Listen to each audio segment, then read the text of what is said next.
Good evening. We've heard all the rumors about JFK. We've read all about Clinton. We've seen more than enough of Anthony Weiner. But it turns out the steamiest and perhaps best documented of Washington's wanton lust comes from Warren G. Harding. People think that 100 years ago, nobody had sex fantasies. And I keep telling people, if those people didn't have sex fantasies, we wouldn't be here today.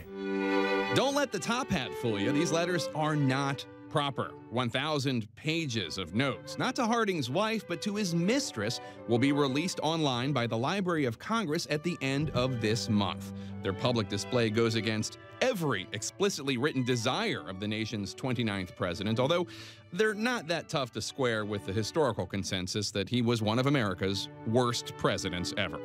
The letters were written between 1910 and 1920 and shipped to his mistress in Ohio via railway mail service in a train like this one. The letters precede his time as president, though they do include all but 1 year of his time in the U.S. Senate. They have been under lock and key, these letters, for 50 years under a court-ordered seal. Page after page of Harding's handwriting describe in detail what he described as his eager, passion-wild, jealous, reverent, wistful love for his neighbor's wife, Carrie Phillips. January 2nd, 1913, Harding wrote, "I wonder if you realize how much, how faithfully, how gladly, how passionately. Yes, you do know the last. You must have felt the proof." Proof, it turns out, was something she may have been very interested in.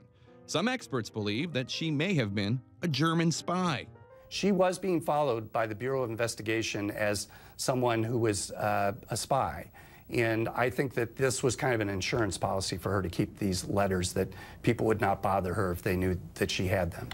And just as modern-day Casanovas try in vain to delete emails and text messages, the married presidential hopeful pleaded with his lover to dispose of the evidence.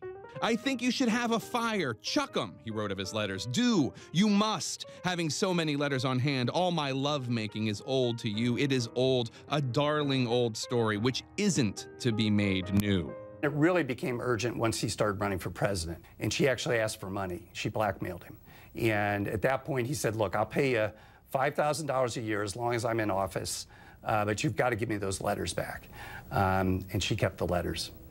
Jim Robinault spent 5 years researching Harding's trysts for his book, The Harding Affair, and discovered the lengths the couple went to hide their love, including code names such as Sis and Mrs. Powderson, and hidden code words. So if he was writing what he called a public letter to her that anybody could see, he would use the word constant, for example, and underline it. And that was code for "I love you more than all the world."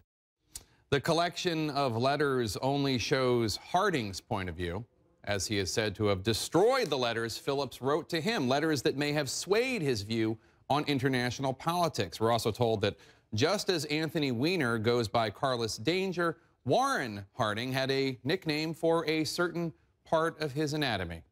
He called it Jerry.